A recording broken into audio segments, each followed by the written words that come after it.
Disclaimer. दोस्तों, ये कहानी केवल एक काल्पनिक रचना है। ये केवल लेखक के द्वारा रची गई यह एक कहानी है। इसका वास्तविक जीवन से कोई भी संबंध नहीं है। कृपया आप कहानियों को केवल मनोरंजन की दृष्टि से ही सुने, और साथ ही अगर आप इस चैनल नॉवल स्टोरी 2.6 पर पहली बार आए हैं तो चैनल को सब्सक्राइब और वीडियो को भर भर लाइक करना ना भूलें। धन्यवाद। एपिसोड 33। शिवानी पीछे से मोक्ष की पर्सनैलिटी देख बता सकती थी कि वो इंसान ज्यादा एज का नहीं होगा, बल्कि वो तो बहुत ही चार्मिंग और हैंडसम के साथ साथ अमीर भी लग रहा था। ये देख शिवानी की आंखों में जलन उतर आया। वो अपने मन में बोली, नित्य, तुम्हारी वजह से मुझे बचपन से गरीबी वाली जिंदगी जीनी पड़ी है जो कि मुझे कभी पसंद नहीं आई थी। इसलिए जो जिंदगी तुमने बचपन से जी रही थी उसका इंटरेस्ट तो तुम्हें देना पड़ेगा न, वो भी अपनी खुशियों को जला के। एक तरफ शिवानी है और दूसरी तरफ स्नेहा, दोनों ही नित्य की जिंदगी पे ग्रहण लगने के लिए तैयार है। इन सब की साजिश का नित्य पे क्या असर होगा? अब आगे वही उन सब की सोच और साजिश से अनजान नित्य मोक्ष और पलक के साथ के एक अच्छा टाइम बिता रही थी। मोक्ष ने पलक से पूछा, बच्चा, पहले आप कहाँ जाना पसंद करोगी? उसके सवाल को सुन पलक ने जल्दी से जवाब दिया, मिस्टर हैंडसम, मुझे सबसे पहले वो बड़े वाले झूले पे जाना है। उसके बाद सुन नित्य औरों ने उस बड़े से झूले की तरफ देखा। फिर वो पलक की तरफ देखते हुए बोला, बच्चा, ये झूला तो बहुत ज्यादा हाइट वाला है, आप डर जाओगे। उसकी बात सुन पलक बोली, नहीं मिस्टर हैंडसम, मैं बहुत स्ट्रांग हूँ, मुझे डर नहीं लगता है। उसी बात सुन अब मोक्ष कुछ नहीं बोलता, उसे बस पलक की चिंता हो रही थी। लेकिन फिर पलक की खुशी को देख वो उसे लेकर उस झूले के पास लेकर चला गया। लगभग 10 मिनट बाद वो लोग उस झूले से नीचे आ जाते हैं। पलक की आंखें आंसू से भरी हुई थी। वही नित्य के होठों पे हल्की मुस्कान थी, क्योंकि उसे इस बात के बारे में पहले ही अंदाजा हो गया था कि ये होने वाला है। पलक को हाइट से डर लगता था, जिस कारण वो झूले पे बैठे एक चक्कर घूमने के बाद वो रोने लगी थी। उसे डर लग रहा। मोक्ष ने उस वक्त उसको शांत करवाने की बहुत की, लेकिन पलक चुप होने का नाम ही नहीं ले रही थी। वही नित्य बस ये नज़ारा देख रही थी, लेकिन फिर कुछ सोचकर बोली, बच्चा, अगर तुम अभी चुप नहीं हुई तो मैं तुम्हें कभी भी कहीं घूमने नहीं लेकर जाऊंगी। वही उसकी धमकी सुन पलक चुप हो गई थी, लेकिन उसका सुबह रही थी, जो कि मोक्ष को अच्छा नहीं लग रहा। उसको पलक का डर भी महसूस हो रहा, क्योंकि उसकी बॉडी हल्की हल्की शिविर कर रही थी। इसलिए वो जल्दी ही नीचे आ जाते हैं। ये सब सोच नित्य मुस्कुरा रही थी। वो लोग उस बड़े से झूले के अभी थोड़ा आगे आए ही थे कि तभी नित्य के कान में पलक की आवाज गई, जो कि मोक्ष से नित्य की शिकायत कर रही थी, मिस्टर हैंडसम, देख आपने कैसे मम्मा मुझे धमकी दे रही थी। आप देख लेना, एक दिन मैं अपने लिए पापा को लाऊंगी जो मेरी मम्मा की धमकी से मुझे प्रोटेक्ट करे और वो मेरी सारी बातें सुन और मेरे लिए चॉकलेट भी लेकर आए। उसी बात सुन नित्य हैरान थी। वही मोक्ष का चेहरा कला पड़ गया। उसने अपने मन में सोचा, अगर कभी फ्यूचर में कोई लड़का पलक के जरिए नित्य को अपना बनाने की कोशिश करेगा तो कहीं ये छोटी लेडी मोकाम्बो ने उसकी बाबी डॉल की शादी उस लड़के से फिक्स कर दी तो क्या होगा? नहीं नहीं, मैं ऐसा बिल्कुल नहीं होने दूंगा। पलक अगर अपने लिए पापा ढूंढ रही है तो मैं खुद ही इसका पापा बन जाऊंगा, लेकिन अब मैं पलक और बाबी डॉल को खुद से दूर नहीं जाने दूंगा। ये सोच वो जल्दी पलक के कान के पास जाते हुए उसके कान में कुछ बोलता है, जिसे सुन पलक की आंखें खुशी से चमक उठी और वो मोक्ष की तरफ देखने लगी। तो मोक्ष ने अपना सर हाँ में दिया, तो पलक भी अपना हाथ आगे कर उसको बोली, ठीक है, डील। उसके बाद सुन जहां मोक्ष के चेहरे पे खुशी नजर आ रही थी, वही नित्य उन दोनों को कंफ्यूजन से देख रही थी। उसको तो समझ नहीं आ रहा था कि उसकी बेटी और उसका फियांसे के बीच कौन सी डील हुई है, जो कि उसके आंखों के सामने हुई और उसको पता भी नहीं चला।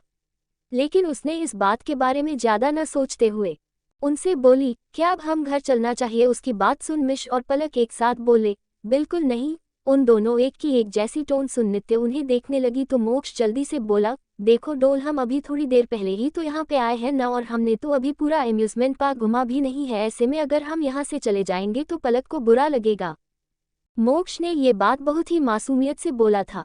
मयंक अगर भी इधर होता और अपने बॉस की ऐसी बात और चेहरा देख तो शायद उसके ऊपर बिजली का पूरा बाजार आ गिरता कि बेचारे को हॉस्पिटल जाना पड़ता अपने सदमे से उबरने के लिए। मोक्ष का साथ देते हुए पलक भी बोली, हाँ मम्मा प्लीज, अभी हमें और घूमना है, खेलना है, क्यों है न में। हैंडसम मोक्ष ने भी अपना सर हिला दिया। उसकी बात सुन अब नित्य ने बेबसी से अपना सर हिला दिया था। उसके सामने दो डेविल खड़े अपने चेहरे पे मासूमियत का नकाब ओढ़े खड़े थे और वो उन्हें कुछ कह भी नहीं सकती थी, इसलिए उसने अपना सर हाँ में हिला दिया। उसके बाद वो अम्यूजमेंट पार्क में और भी जगह देखने चले गए। वही मोक्ष की नज़र एक जगह गई जहां पे एक आदमी हाथ में कैमरा लिए उनकी फोटो को खींच रहा था, जिसे देख मोक्ष ने बस एक स्माइल कर दी। वही वो आदमी भी स्माइल कर देता है। पलक मोक्ष की तरफ देखते हुए बोली, मिस्टर हैंडसम, चलो हमें लोग उस कार वाले गेम रूम चलते हैं। उसकी बात सुन मोक्ष की भी नज़र उस बम्पर कार पे जाती है और वो उस तरफ निकल जाते हैं। एक कार में मोक्ष, पलक और नित्य तीनों ने अलग अलग कार ली थी। पहले नित्य पलक के बीच आंखों ही आंखों में इशारा करते हैं, उसके बाद वो दोनों एक साथ मोक्ष के ऊपर हल्ला बोल देते हैं और उसकी कार से अपनी अपनी कार को टक्कर देते हैं। मोक्ष भी कभी नित्य तो कभी पलक की कार को टक्कर मार रहा था। आज पलक की वजह से उन दोनों के चेहरे पे हमेशा की तरह कोल्ड एक्सप्रेस की जगह बहुत ही प्यारी स्माइल थी। वो लोग बहुत मजा कर रहे थे। वही वो आदमी सदमे से उन सब की फोटो ले रहा था। वो आदमी खुद को बहुत ही खुशनसीब समझ रहा था, जो कि आज पहली बार अपने बॉस को ऐसे खुल के हंसता हुआ देखा, जिसे देख उसने एक फोटो को अपने फ़ोन से खींचा और किसी को भेज दिया। वही इंडिया से दूर एक कंट्री में एक कपल साथ बैठे काफ़ी पी रहे थे। तभी उनके फ़ोन का नोटिफिकेशन बजा, जिसे सुनवो में एक इंसान ने अपने फ़ोन को खोल के देखता है तो हैरान हो जाता है और अपने बगल में बैठी औरत की तरफ फ़ोन कर उसको फ़ोन में देख लिए बोलता है। अपने हस्बैंड की बात समझ वो औरत उस आदमी के फ़ोन में देखती है तो उनके होठों पे मुस्कान और आंखों में नमी आ जाती है। वो औरत अपने बगल में बैठे अपने हस्बैंड के गले रोते हुए बोली, 3 साल बाद मैंने उसके चेहरे पे मुस्कान देखी है, वरना वो हंसना भी भूल गया था। वनो हस्बैंड की तरफ देखते हुए बोली, मुझे इंडिया जान है, उससे मिलने है, मेरा दिल तड़प रहा है उससे मिलने के लिए। उस औरत की बात सुन वो आदमी अपनी जगह से खड़े होते हुए बोला, अभी नहीं, अभी वक्त है, वो अभी अभी इस गम से उभर रहा है। जब तक वो उस इंसिडेंट को अच्छे से भूल नहीं जाता तब तक हम नहीं जाएंगे, जब तक वो हमें खुद कॉल करके नहीं बुला लेता है। वो अपनी जगह से खाद होते हुए गुस्से से बोली, ये तुम कैसी बात कर रहे हो, तुम्हारी वजह से वो हादसा हुआ था। वो आज भी उस हादसे के लिए आपको ही जिम्मेदार मानता है। अगर आपने उस वक्त अपने गुस्से की जगह दिल का इस्तेमाल किया होता तो शायद आज हम हमारे परिवार के साथ खुश होते, आज वो हमसे इतना दूर नहीं होता। ये बोल वो वहाँ से चली जाती है। वही उस औरत की बात सुन वो आदमी की आंखों में नमी आ जाती है। वो अपने जेब से एक वॉलेट निकलता है और उसमें एक लड़की की फ़ोटो को देखते हुए, सही कहा तुम्हें मम्मी, इसमें मेरी गलती की। अगर मैं उस वक्त अपने दिमाग की जगह अपने दिल से काम लेता, अगर मैं गुस्से की प्यार का सहारा लेता तो आज वो हमसे इतना दूर नहीं होता है, ना ही तुम हमें कहीं छोड़ के जाती। इसमें मेरी गलती है, प्लीज़ मुझे माफ़ कर दो। इसी के बोलने के साथ ही उस आदमी की आंखों से आंसू की कुछ बूंद छलक के उस फोटो पे गिर जाती है। दूसरी तरफ इंडिया में आज नित्य मिश और पलक ने बहुत ज़्यादा ही एंजॉय किया था। ऐसे ही शाम हो गई थी, अब वो लोग घर जा रहे। नित्य और मोक्ष ने पलक को आश्रम छोड़ दिया। पलक तो बहुत रो रही थी, लेकिन मोक्ष ने उसको फिर से मिलने आने का वादा किया तो वो चुप हो गई। नित्य भी पलक के सर पे किसकर उसको जल्दी मिलने आने के लिए बोल वहाँ से निकल गई। मोक्ष ने पहले नित्य को सिंघानिया पैलेस छोड़ने वाला था। वो लोग अभी रास्ते में ही थे। मोक्ष को अभी नित्य से पलक के बारे में पूछना चाहता था, इसलिए वो अपने बात को कहने के लिए शब्द का चयन कर रहा था, क्योंकि वो नहीं चाहता था कि नित्य को उसकी बात का बुरा लगे या फिर वो उसको गलत समझे। इसलिए उसको समझ नहीं आ रहा था वो बात कहाँ से शुरू करे। बहुत सोचने के बाद भी उसको समझ भी आया। अचानक ही उसके दिमाग में सरिता आंटी जी बात आई कि बेटा नित्य और भरोसा रखना, बहुत से लोगों ने उसका भरोसा तोड़ा है, इसलिए जब तक तुम पे भरोसा नहीं करती वो तुम्हें पलक के बारे में कुछ नहीं बताएगी। इसलिए अगर तुम्हें ऐसे पलक के बारे में जाना है तो अब उसके भरोसे को जितना होगा। इस बात को याद करते ही मोक्ष ने कुछ नहीं पूछा। नित्य मोक्ष के चेहरे को देख पता लग रहा कि वो कुछ पूछना चाहता है, लेकिन उसने इस बात को इग्नोर कर दिया कि वो अभी मोक्ष को पलक के बारे में कुछ भी नहीं बताना चाहती थी। पालन बहुले ही उसकी सगी बेटी नहीं थी, लेकिन पलक के पास का ऐसे बहुत कुछ था कि नित्य को हमेशा उसकी रक्षा करना होगा। इसलिए वो पलक को अपने पास रखने की जगह अनाथ आश्रम में रखती था, ताकि किसी को भी पलक के बारे में पता न चले कि वो कौन है और कहाँ से है। वही दूसरी तरफ स्नेहा अपने कमरे में बैठी हुई थी, तभी उसका फ़ोन बज उठा। उसने फ़ोन पे ही रहे नाम को फ्लैश होते देख जल्दी से बोली, क्या काम हो गया? दूसरी तरफ से आवाज़ आए, अभी भी हुआ, मोक्ष उनके साथ ही है। उन्होंने ने एक पल के लिए भी उस लड़की को अकेला नहीं छोड़ा था, जिसे हमें उसके साथ कुछ करने का मौका नहीं मिला है, और वो लोग अभी भी सिंघानिया पैलेस के रास्ते पे है। वो मोक्ष उस लड़की को खुद छोड़ने जा रहा है। उसकी बात सुन नित्य के हाथ फ़ोन पे काश गए थे, लेकिन फिर उसने जल्दी ही अपने गुस्से को शांत करते हुए बोली, ठीक है, मैं तुम्हें कल तक का वक्त दे रही हूँ, मुझे मेरा काम हो जाना चाहिए। बिना सामने वाले को बात सुन स्नेहा ने फ़ोन रख दिया। फिर मिरर के सामने जाते हुए खुद को देख लगी, फिर एक मुस्कान के साथ बोली, नित्य दी आपकी किस्मत आज तो बहुत अच्छी निकली, लेकिन कब तक मेरे इस हाल से बचोगी? कभी न कभी तो मेरे जाल में आओगी। उसके बाद मैं तुम्हें बताऊंगी कि स्नेहा शिंगहुटा कौन है और क्या कर सकती है।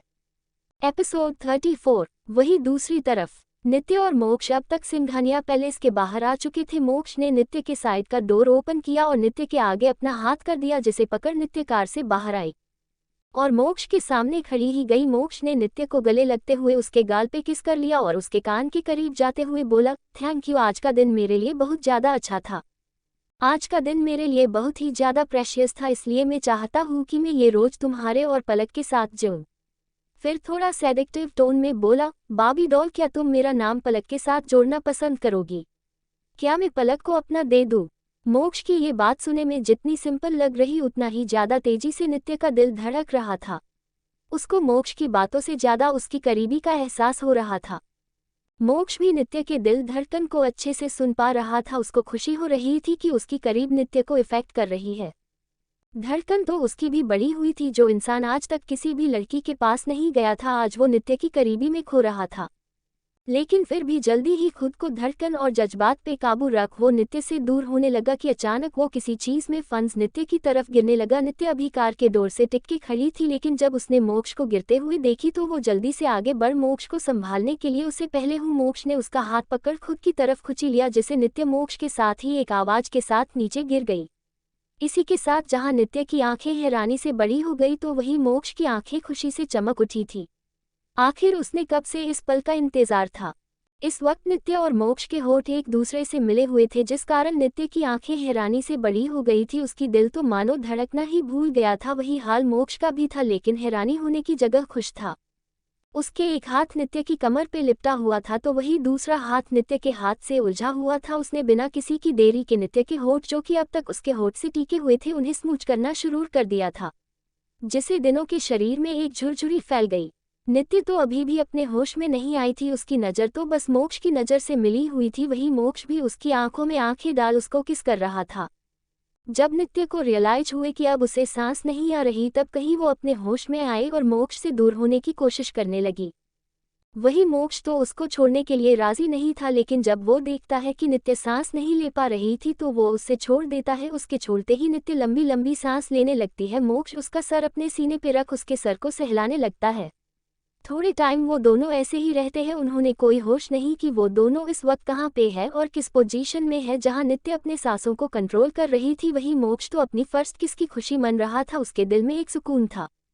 अचानक ही दिनों के कान में किसी के हेल की टक टक की आवाज़ आई, जिसे सुन दोनों उस तरफ देखते हैं जहाँ पे इस वक्त हैवी मेकअप और थाई तक आई ड्रेस ब्लैक शॉर्ट ड्रेस पहने स्नेहा खड़ी थी।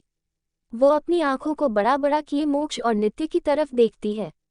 उसे देखते ही मोक्ष ने अपने मन में बोला, आ गई हमारे मोमेंट को खराब करने, कबाब में हड्डी इसके ऊपर ही बना हुआ डायलॉग होगा।